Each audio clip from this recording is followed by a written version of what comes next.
Sejarah power metal sebagai dedengkot musik cadas di tanah air, di mana nama power metal sangat bergaung di media pada tahun 1990-an. Power metal adalah band yang beraliran heavy metal berasal asli dari Surabaya. Sejarah power metal tak bisa lepas dari ajang kompetisi musik sangat bergengsi yang diadakan oleh Lok Zelborg. Kompetisi waktu itu dimulai pada tahun 1984 dan telah berhasil mencetak beberapa grup rock yang sangat legendaris, dan salah satunya ialah power metal yang merupakan jebolan dari kompetisi festival rock Lok Zelborg pada tahun 1989.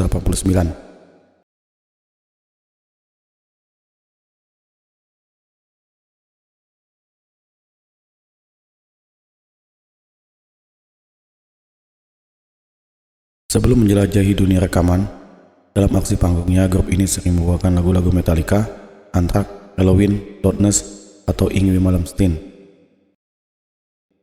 Belum genap setahun dibentuk, grup band ini sudah menunjukkan prestasi cukup membanggakan, antara lain dengan keberhasilannya menyabet juara pertama Festival Rock Remaja se-Jawa Timur di Lumajang pada tahun 1987. Disusul tahun berikutnya meningkat jadi juara pertama Festival Rock se-Jawa di Kediri tahun 1988. Prestasi ini dianggap belum cukup. Masih ada satu event festival yang jadi targetnya, yaitu Festival Rock se-Indonesianya Lok Zelborg, obsesi power metal yang terbesar saat itu. Menjadi juara di ajang Festival Rock se-Indonesia Lok Zelborg adalah salah satu obsesi tertinggi power metal. Alhasil dalam Festival Rock se-Indonesia kelima tahun 1989, power metal menjadi juara. Waktu itu power metal sama sekali tidak menyangka bisa jadi juara. Grup band yang dianggap rival terberatnya saat itu adalah Rox Jakarta, Andromeda Surabaya, dan Kaisar Solo. Kemenangannya ini sekaligus menjadi awal perjalanan karir power metal menembus dunia.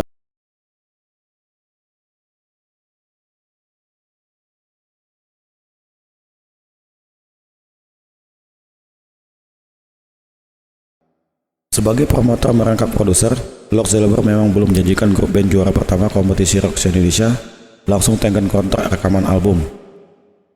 Baru hanya sebatas direkam di album kompilasi 10 finalis kompetisi rock se-Indonesia kelima. Sementara juara pertamanya dijanjikan ikut tur di 10 kota. Kebetulan pada waktu itu, Lok telah mempersiapkan pagelaran tur raksasa God Bless pada tahun 1990. Selain power metal, tur God Bless ini juga didampingi Mel Sandi dan Elpa Mas.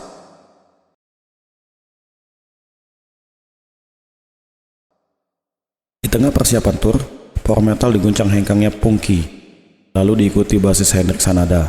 Jelas ini membuat sisa personelnya kalang kabut mencari vokalis dan pemain bass pengganti Pungki. Kita langsung melirik Arul, vokalis dari Big Boys-nya Banjarmasin, kata Raymond. Akhirnya Arul yang pernah dinobatkan sebagai the best vokalis di kompetisi rock se-Indonesia kelima menggantikan posisi Pungki. Dan tinggal pemain bassnya yang belum dapat. Sementara belum dapat pemain tetap, akhirnya pakai additional player. Di antaranya yakni ada nama Didit Saksana dan Roy Oracle. Setelah usai mengikuti tur, akhirnya tawaran rekaman pun datang dari sang promotor yaitu Lok Zelborg. Usai mengikuti tur, akhirnya tawaran rekaman pun datang dari Lok Zelborg. Selama persiapan membuat album, Harul dan kawan-kawan dikarantina di sebuah hotel di daerah Malang, Jawa Timur. Begitu pula materi lagu sudah sangat siap, mereka kembali risau siapa yang menjadi pemain bassnya, sementara mereka harus secepatnya masuk studio. Akhirnya digait Pras Hadi, pemain bass di band Pelni. Karena terikat dengan pekerjaan, posisinya kini hanya membantu sebatas rekaman saja, sampai album keluar. Dengan persiapan yang cukup matang, proses rekaman mereka berjalan mulus. Dengan formasi Ipung gitar, Harul Evansyah vokal, Pras Hadi bass, Raymond Aries keyboard, dan Mugik Adam drum, power metal berhasil merampungkan album perdananya diberi judul Power On pada tahun 1991 yang dirilis di bawah bendera Logis Record. Lewat debut dari albumnya ini, power metal pun langsung melesat ke grup band rock papan atas di Indonesia.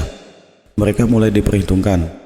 Setidaknya, popularitas power metal sudah sejajar dengan band seniornya, alumni competition rock di Indonesia seperti Grass Rock dan Elpa Mas. Album Power One mendapat sambutan menggembirakan dari para rockers mania. Album ini sendiri melahirkan 11 hits, diantaranya Satu Jiwa, Angkara, Bayangan Dirimu, dan Pengakuan. Di samping dua lagu lainnya yakni Ada Cita Yang Tersita dan Malapetaka.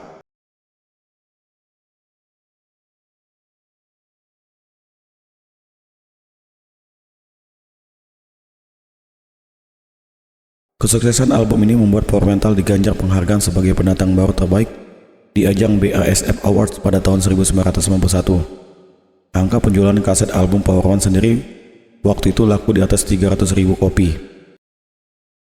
Sebuah angka penjualan yang sangat fantastik untuk sebuah grup rock beraliran heavy metal. Sementara saat itu, grup rock yang hanya bisa menembus angka itu hanya God Bless di album Semut Hitam pada tahun 1989. Sukses di album yang pertama, Power Metal pun kembali menandatangani kontrak album kedua. Di tengah persiapan album kedua, Ipung mengundurkan diri dan posisinya digantikan Lucky Setiowe, gitaris Andromeda yang juga sebagai the best gitaris di kompetisi rock Indonesia kelima. Dan juga masuknya Freddy Rossi menggantikan posisi Pras Hadi pada bass. Album kedua berjudul Power Mission dirilis tahun 1992. Diikuti album Power Demons tahun 1993, Serigala tahun 1995, dan Pesta Dansa tahun 1996. Perubahan personal terjadi lagi. Raymond dan Mogix mundur. Sementara itu Power Metal yang harus dikejar target untuk menyiapkan album barunya lagi. Untuk mengisi dari kekosongan itu, akhirnya ditariklah James Iram keyboard dan Eko Dinaya drum. Album Peace, Love, and War tahun 1998 dirilis.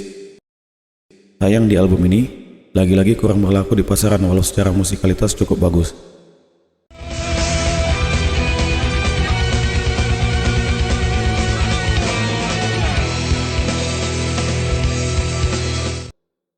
Tak lama setelah rilis album, Power Metal pelan-pelan menghilang dari hingar-bingarnya panggung musik rock.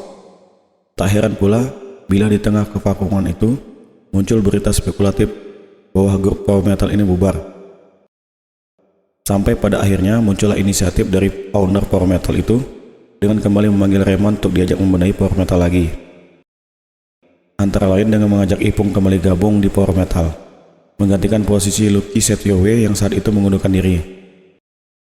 Kesempatan ini kemudian dimanfaatkan untuk melakukan konsolidasi guna menemukan formula musik Power Metal yang telah disiapkan di album barunya nanti. Yang pasti aku dengan para personal yang lain pun punya keinginan yang sama untuk mengangkat kembali karisma dari Power Metal. Itu bisa jadi obsesi kita semua, lanjut Raymond. Meski sering mengalami pergantian personel, ternyata tidak mengiringi kesulitan Power Metal yang kini dibuat Aurel Evansyah vokal, Endro bass, Ipung gitar, Eko Dinaya drum, dan Raymond Arias keyboard untuk tetap eksis. Ini adalah formasi yang tersolid, kata Ipung dan Raymond hampir bersamaan. Power Metal lama vakum setelah sekian lama tak terdengar lagi. Akhirnya Power Metal pun meramukan album yang ketujuh bertajuk Topeng-Topeng Murka pada tahun 2002 silam. Yang proses rekamannya sampai mixingnya itu dilakukan di studio Natural Surabaya.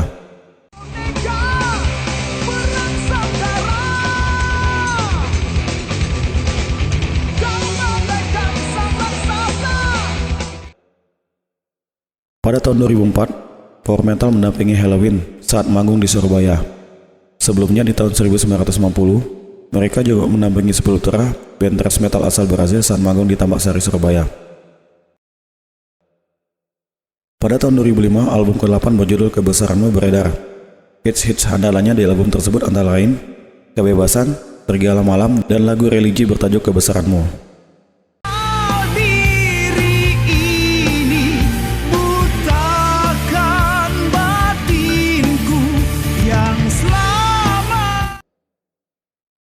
Setelah merilis album Kebesaranmu, Power Metal sempat kembali vakum dari dunia panggung musik rock, sehingga Aurel Evansyah kembali ke kampung halamannya di Banjarmasin.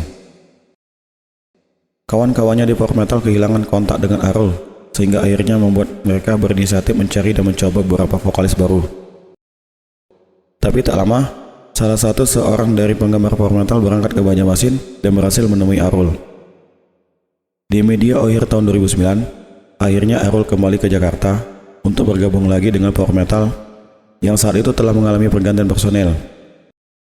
Posisi keyboard dihandle Sastro Adi yang juga audisional dari band Blackout, dan juga pada basis dibetot oleh Sabata atau biasa dipanggil dengan nama Baba. Dia adalah jebolan kompetisi musik di kota Gresik, Jawa Timur. Pada tahun 2010, Power Metal kembali mengeluarkan album yang berjudul Power Metal 9, yang berarti di album tersebut adalah album ke-9 dari Power Metal. Di album ini juga ada dua gitaris handal Power Metal yang tidak pernah bersatu dalam satu album, yaitu Lucky Setio dan Ipung. Ditunjang juga oleh permainan keyboard Sastro Adi yang menambah apik harmonisasi dan progresivitas pada alunan musik Power Metal. Namun ada juga lagu yang lama sempat hits di album pertama Power One, di aransemen ulang, yaitu lagu berjudul Satu Jiwa. Perubahan lainnya sejak album ini, nama Power Metal dieja tambah spasi menjadi Power Metal, berbeda dengan ejaan mereka sebelumnya, harapannya supaya mereka tak berpisah lagi. Formasi baru ini juga sekaligus menepis rumor yang beredar tentang kabar bubarnya band Power Metal ini. Di formasi barunya ini, Power Metal telah siap menggebrak kembali panggung musik rock Indonesia.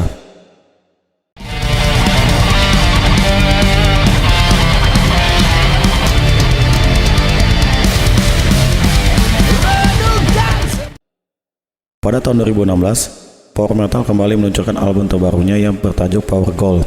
Namun sayang, menurut para penikmat musik rock tanah air, album ini sangat kurang bernyali dari album sebelum-sebelumnya.